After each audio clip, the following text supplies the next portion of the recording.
My house didn't reflect who I was. It reflected my fears, anxieties, and the constant search to fill voids with material things. And when I finally faced this truth, something extraordinary happened. I found freedom in letting go, not in accumulating. Today, I realize that every organized corner of my house is a piece of my mind that has also been organized. Each free space between objects is like a deep breath I can take without guilt. I'm going to share how I transformed not only my environments, but also my entire relationship with what truly matters. The transformation began when I recognized that the physical clutter was just a visible symptom. Behind it was an emotional mess, an inability to look at what truly needed attention in my life. Each purchase was an attempt to fill a void that no object could ever fill. The first step was to stop, literally stop shopping for 30 days. That time was crucial to understand that many of my wants were merely momentary impulses, not real needs. During this period, I began to observe the spaces in my house with renewed eyes. I wasn't just looking at objects, but at stories, memories, and emotional attachments. The bedroom was where it all began. I chose this space because it's where I rest, dream, and recharge my energy. I noticed how poorly I slept amidst so many visual distractions. Piles of books I promised to read, clothes strewn about, objects without a defined purpose. I started by removing everything that didn't belong there. Work, technology, worries about the next day. As I took away piece by piece, I would ask myself, does this bring me calm? Does this have a real purpose here? For many items, the answer was no. And so, the bedroom began to breathe. The space between the bed and the window became clear for the sun to enter unobstructed. The nightstand now holds just one book, a glass of water, and a small plant. Nothing more. The results were immediate. My sleep improved and my mind calmed. I started waking up with more clarity, free from that heavy feeling that had been weighing me down. It was as if each item removed took a bit of the anxiety I carried with it. Then came the kitchen. I realized I was only using about 20% of the utensils I owned.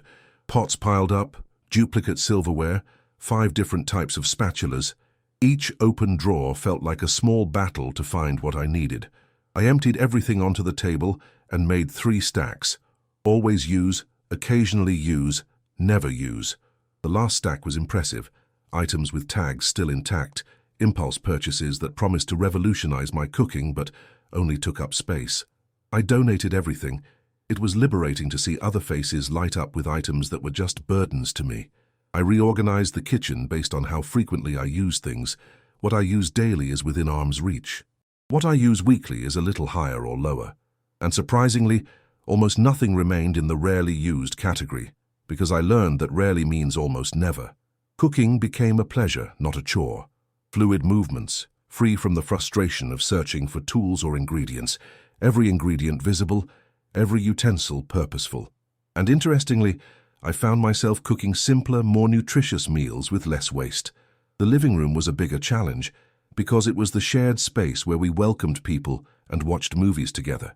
I started by removing excessive decor, 15 picture frames when 5 could tell the same story, too many cushions that ended up on the floor, decorative items that nobody really noticed. I created a simple rule: if it doesn't bring functional beauty or carry a truly special memory, it doesn't deserve to take up space in our daily lives. It wasn't easy. Each item seemed to scream its importance. But gradually the living room began to breathe. The sofa now has enough space for us to stretch out comfortably. The coffee table has only a vase with fresh flowers that I replace weekly, a small ritual that brings more joy than dozens of static objects ever could. The cleaner walls make the few paintings that remain stand out as they should. Next up was the office. Like many, my work had grown disproportionately in my home. Papers piled up, dry pens, cables from devices that no longer existed. The physical chaos perfectly mirrored the mental chaos I experienced while trying to concentrate. I started with the paperwork. I scanned important documents and discarded what I no longer needed. I created an organized digital system with backups, eliminating 80% of the paper that had been accumulating. For the physical documents I needed to keep, I set up a single organizer folder with clear dividers.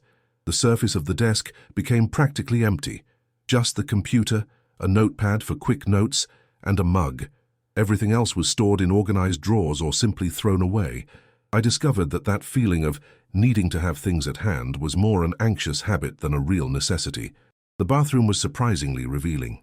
Dozens of beauty and health products, many expired, others impulsively bought and only used once. Half-empty shampoo bottles because I was always seduced by some new product.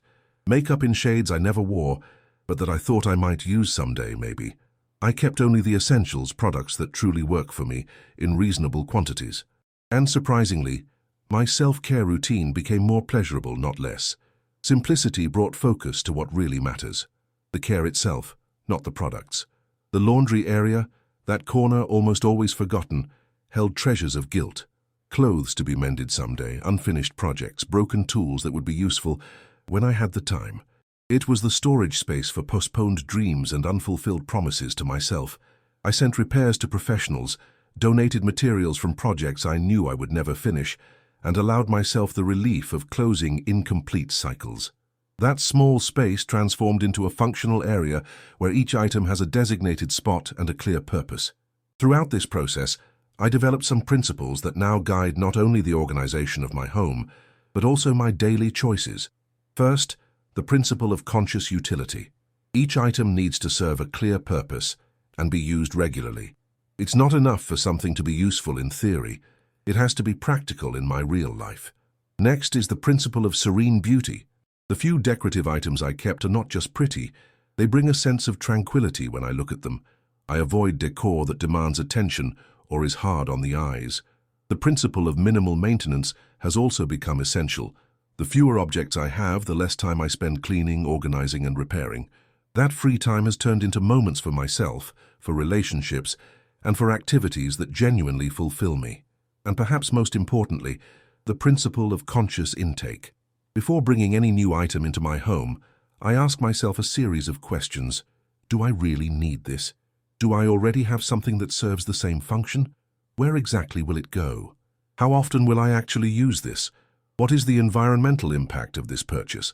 These simple questions have created a healthy barrier against impulsive consumption and unnecessary accumulation. And interestingly, the more I practice, the fewer items make it through this filter. Not because I'm depriving myself, but because I've truly started to want less. In my closets now, there are empty spaces. Spaces that don't need to be filled. Spaces that represent possibilities, not absences. On the shelves, the objects don't crowd each other. They breathe. They have their own dignity. This physical transformation has led to profound changes in my relationship with time. I spend less time looking for things, less time organizing things, less time worrying about things. And this time, this precious time, is now invested in experiences, in relationships, in self-discovery.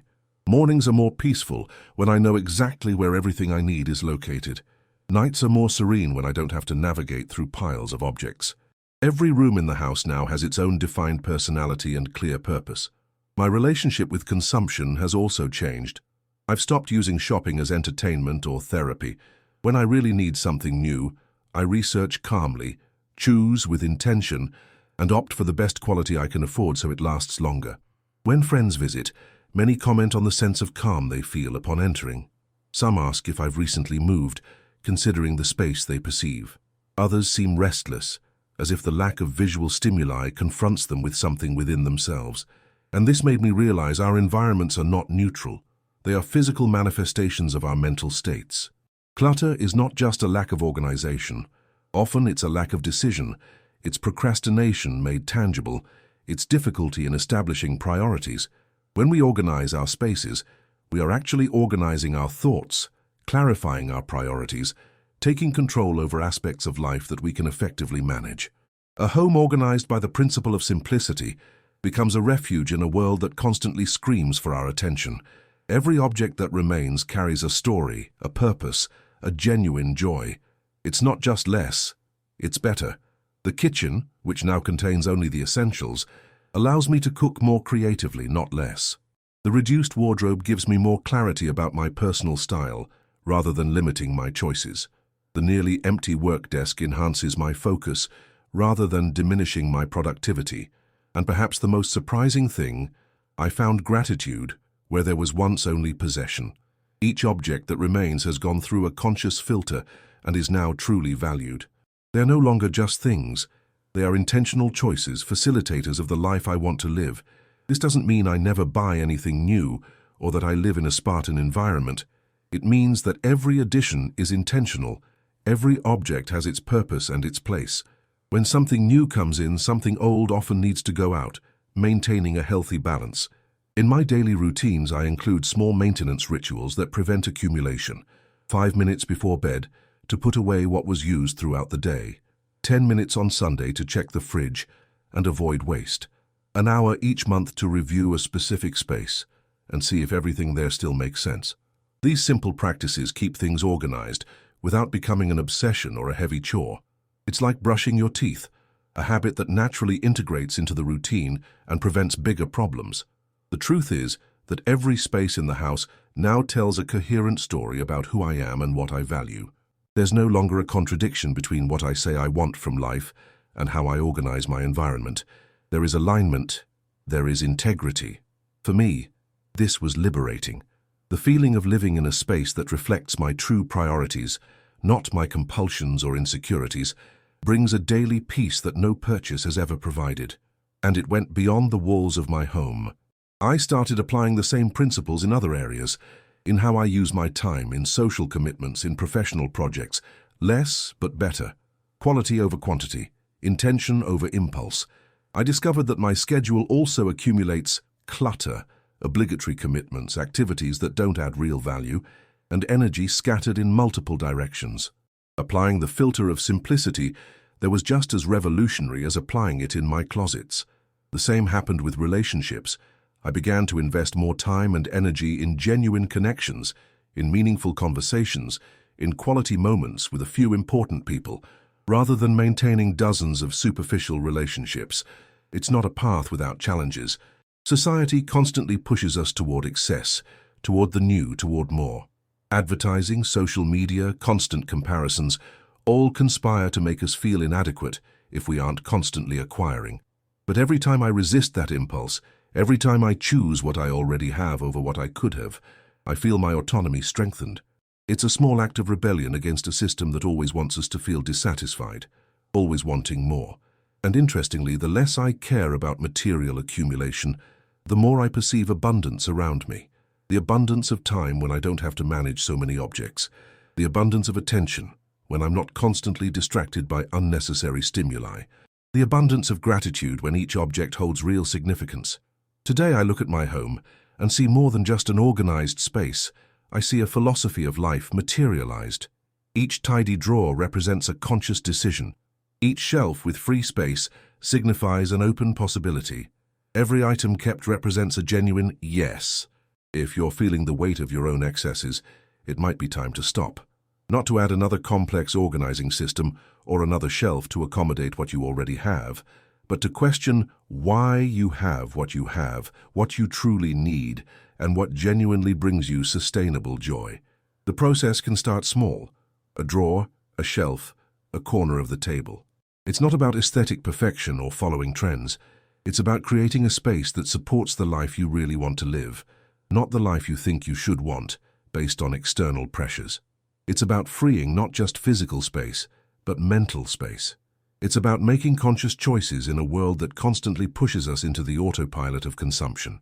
My home today has intentional emptiness, spaces where the eyes can rest, where the mind can settle. These voids are not absences. They are presences of possibility, of breath, of choice. And perhaps that's the greatest lesson I've learned. True wealth is not in how much we accumulate, but in how much we consciously choose. In every no to the unnecessary, there is a powerful yes to what really matters. Today, when I open my closet and see only clothes that I truly wear and appreciate, I feel a satisfaction that no new purchase could provide. When I prepare a meal in a kitchen where every utensil has its defined place, I find joy in the process, not just in the result. When I sit in a room where every item has been chosen with intention, I feel embraced by the space, not suffocated by it. And when I lie down in a bed free from piles of clothes or books, I find true rest. This journey has no end. It is a continuous practice of mindfulness, choice, and alignment between inner values and external manifestations. Each season brings new challenges. Each phase of life requires adjustments, but the foundation remains: simplify to amplify. reduce to enrich, let go to gain, clarity over accumulation, quality over quantity, awareness over automatism. In the end, I realized that I haven't just organized my home, I've reorganized my relationship with the material world. I haven't just discarded objects, I've discarded mental patterns that no longer served me. I haven't only created more harmonious physical spaces, I've created inner space for what truly nourishes my soul. This is the true transformation that simplicity can bring. It's not just aesthetic, it's ethical. It's not merely organization, it's liberation. It's not deprivation. It's a different kind of abundance, more sustainable, deeper, more genuine. If you are ready for this journey, start small, but start today. A closet, a drawer, a surface. Question each object.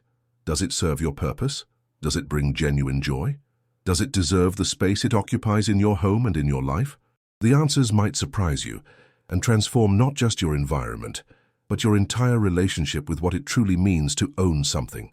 Because in the end, the most liberating truth is this: the things we own end up owning us back. Each object demands time, space, attention, energy. Consciously choosing which objects deserve this investment is one of the most powerful decisions we can make.